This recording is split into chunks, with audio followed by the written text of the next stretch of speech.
ओम नमः शिवाय। शिवजी सदा सहाय। ओम नमः शिवाय। गुरु जी सदा सहाय।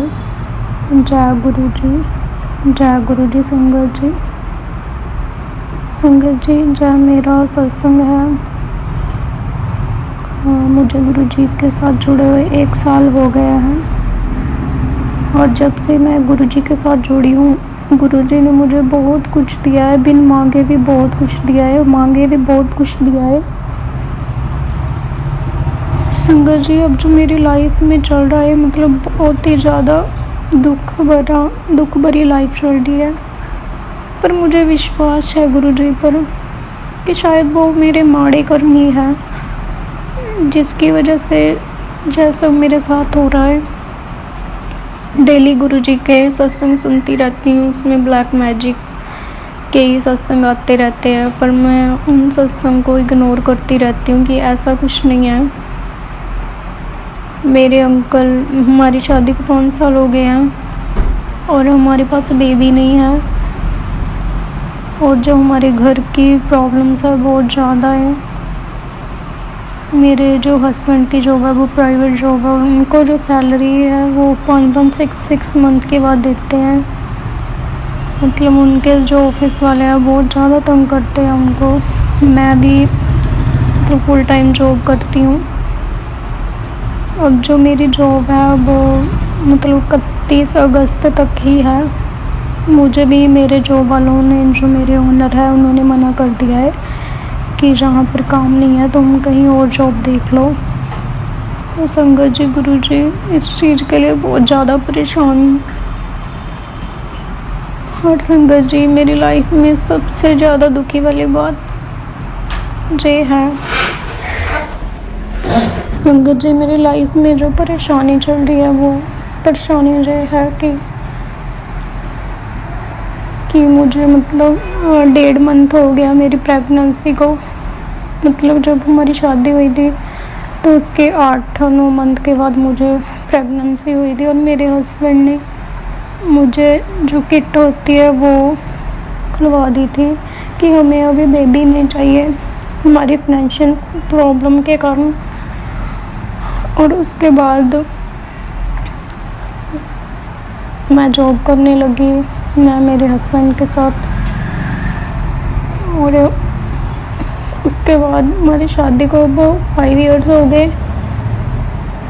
और सभी लोग हमको पूछते हैं कि आपके पास बेबी नहीं है, आप बेबी कब करोगे। मेरे से 2 छोटे वाली जो सिस्टर है उनके पास एक बेबी है और मेरे पास नहीं है। मेरा भी बहुत मन करता है कि हमारे पास भी एक बेबी हो, मेरे हस्बैंड का भी सपना, बट वो हमारा जो सपना है वो हमेशा अधूरा रह जाता है। पता नहीं, शायद वो हमारी किस्मत ही है। तो संगत जी, अब मुझे 1.5 मंथ हो गया था और मुझे पीरियड्स नहीं आए थे, और जब मैंने अपने हस्बैंड को बोला कि आप प्रेगनेंस ले आना, और जब मैंने टेस्ट कर देखा तो उसमें पॉजिटिव आया, जबकि मैंने पहले भी किट खा चुकी थी।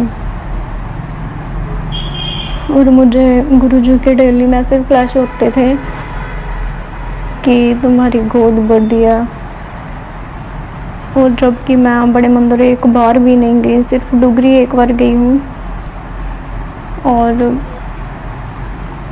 दिन रात मतलब गुरु जी को याद करती रहती हूँ। मेरे पास ब्रेसलेट, पॉकेट्स, ब्लॉकेट्स सब है मेरे पास, और मुझे विश्वास भी है कि गुरु पिता जी हमेशा मेरे साथ रहते हैं, हमेशा वो मेरी सुनते हैं। और गुरु पिता जी ने मुझे इतना अच्छा तोहफा दिया, और बहुत तोहफा हम रख भी नहीं सकते, क्योंकि जब मेरे हस्बैंड को इस पॉजिटिव वाली बात को पता चला, उन्होंने बहुत ज़्यादा लड़ाई की हमारे घर वालों से, मेरे ससुराल वालों से, मुझसे, कि मुझे जो बच्चा नहीं चाहिए अभी, कि अभी हमारी जो जॉब है वो खतरे में है, हमारे पास इतना पैसा भी नहीं है, हम इसकी परवरिश कैसे कर सकते हैं। तो संगत जी, पहले तो मैंने डिसाइड कर लिया था कि मैं अपने हस्बैंड को छोड़ दूंगी और जो बच्चा रख लूँगी, चाहे मुझे अकेला क्यों ना रहना पड़े। संगत जी, पता नहीं क्यों हमारे साथ ही ऐसा क्यों हो रहा है। एक दुख खत्म होता है तो दूसरा दुख हमें मिल जाता है। और आज 27 अगस्त को मैं जो अपना सत्संग शेयर कर रही हूँ, और आज मेरे हस्बैंड मुझे किट खिलाने के लिए लेकर आएंगे, और मैं जो दूसरी बार किट खा रही हूँ ताकि हमारा जो बच्चा है वो गिर जाए। मुझे माफ़ कर देना गुरु पिताजी, मैं जाकर भी कुछ नहीं कर पा रही हूँ। प्लीज़ आप मेरी मदद करना, मैं आपकी बेटी हूँ, प्लीज़ मुझे माफ़ कर देना। प्लीज़ मैं चाहती हूँ कि इसके बाद आप मुझे एक और चांस दें, ताकि जब तक हमारी फाइनेंशियल प्रॉब्लम्स है सब खत्म हो जाए और हम एक न्यू बच्चे को परवरिश दे सकें। और मुझे विश्वास है गुरु पिताजी कि आप मुझे एक बार और चांस देंगे। गुरु पिताजी आपके आगे यही अरदास करती हूँ कि प्लीज़ जब मैं जैकेट यूज़ करूँगी तो आपके स्वरूप के आगे जोत लगाकर उस किट को आपके आगे रखूँगी, अरदास करूँगी आपके आगे गुरु पिताजी कि मैं ये किट खाने जा रही हूँ, ताकि जो हमारा ये बच्चा है वो गिर जाए। और आप प्लीज़ मेरी बॉडी को कोई नुकसान मत पहुँचाना, ना ही मेरे यूट्रस पे कोई असर पड़े। प्लीज़ गुरु पिताजी मुझे माफ़ कर देना, मैं ऐसा नहीं करना चाहती बट मैं मजबूर हूँ गुरु पिताजी। आप भी सब जानते हो गुरु पिताजी, आखिर कौन सी माँ ऐसी होती है जो अपने बच्चे वैसे मार दे। प्लीज़ गुरु पिताजी माफ़ कर देना।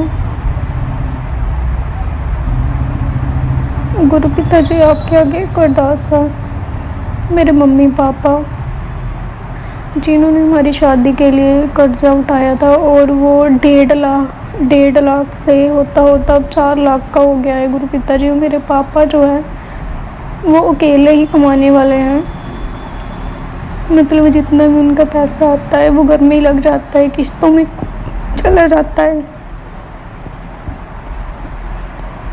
और जैसे कि वो जो उन्होंने शादी के लिए कर्जा लिया था वो उतार नहीं पा रहे गुरु पिताजी।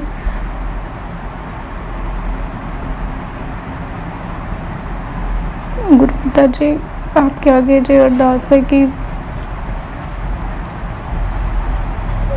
हमारे जो उधर मेरे मायके वालों के पुराने घर के जो कमरे हैं वो हमने सेल करने हैं, मतलब वो आप कोई ऐसा कस्टमर दिलवाओ उनको कि वो हमारे जो कमरे हैं वो हम सेल कर सके, और वो जो उसका पैसा आए और वो उस पैसे से वो कर्जा उतार सके और वो कर्जा मुक्त हो सके। गुरु पिताजी प्लीज़ आप उनकी हेल्प करना गुरु पिताजी। मैंने उनको आपका लॉकेट स्वरूप और पॉकेट स्वरूप दिया था, और मम्मी को बोला था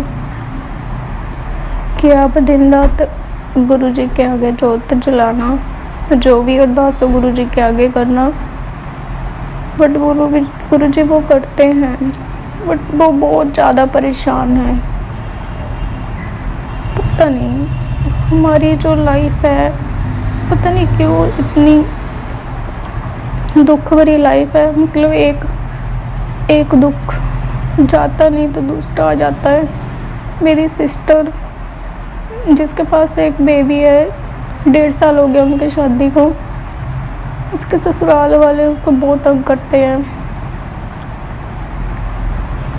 तो गुरु पिताजी आप उनके ऊपर भी दया मेहर बनाए रखना। और मुझे विश्वास है गुरु पिताजी कि शायद आज ही हमारे जो दुखों का दिन है, और कल हमारी लाइफ में सुख भी आएगा गुरु पिताजी। गुरु पिताजी आपके आगे रही अरदास करती हूँ कि जो भी संगत आपसे किसी भी तरह की कोई भी अरदास करते हैं आप, प्लीज़ उन संगत की अरदास स्वीकार करना गुरु पिता जी, उनकी अरदास पूरी करना गुरु पिता जी। चाहिए आपके आगे अरदास है गुरु पिता जी। गुरु पिता जी, मैंने मेरे फ्यूचर के लिए मेरे हस्बैंड ने बहुत सारे प्लानिंग्स किए हुए हैं, जिसकी वजह से हम अभी बेबी प्लान नहीं कर रहे। तो गुरु पिता जी बस आपके आगे यही अरदास है कि जिस फ्यूचर की प्लानिंग के लिए हमने 2 और 3 मंथ रह गए हैं, जिसके लिए मैंने 7-8 मंथ मैंने मेहनत की है, लगातार पढ़ाई की है, और मैं चाहती हूँ कि उस पढ़ाई में मैं पास हूँ, फर्स्ट नंबर पे आऊँ गुरु पिता जी, ताकि जो हमारी फाइनेंशियल प्रॉब्लम है गुरु पिता जी, वो हमारी फाइनेंशियल प्रॉब्लम दूर हो गुरु पिता जी। गुरु पिता जी, मैं फ्यूचर में गवर्नमेंट जॉब करना चाहती हूँ। प्लीज़ आपके आगे अरदास है गुरु पिता जी, प्लीज़ आप अपनी बच्ची को गवर्नमेंट जॉब ब्लेस करो, और जो हमारी फाइनेंशियल प्रॉब्लम्स है उसे हम दूर कर सकें, और हम अपना न्यू बेबी प्लान कर सकें। प्लीज़ गुरु पिता जी, आपके आगे यही अरदास है।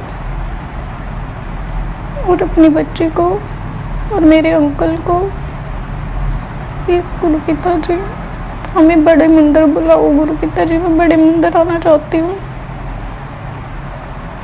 प्लीज़ गुरु पिता जी, आप मुझे इतनी शक्ति दो गुरु पिता जी, ताकि मैं दिन रात मेहनत करके अपनी पढ़ाई पूरी कर सकूँ, और पेपर में फर्स्ट नंबर में आकर मैं गवर्नमेंट जॉब कर सकूँ गुरु पिता जी। प्लीज़ आप ही मेरा फ्यूचर ब्राइट करोगे गुरु पिता जी, मुझे आपके आगे विश्वास है गुरु पिता जी। कभी कभी डोल जाती हूँ, डगमगा जाती हूँ, बट फिर भी यही आता है कि नहीं, मेरे गुरु पिता जी मेरे साथ हैं। अगर हम आज हमारे दुखों वाले दिन है तो कल सुखों वाले दिन भी आएंगे गुरु पिता जी। बस आपके आगे जाइए अरदास, प्लीज़ आप अपनी बच्ची का साथ कभी मत छोड़ना, बहुत विश्वास है आपके आगे गुरु पिता जी। प्लीज़ मुझे माफ़ कर देना गुरु पिता जी, मेरी इस गलती के लिए मुझे माफ़ कर देना। जय गुरु, जय संगत जी, जय गुरु।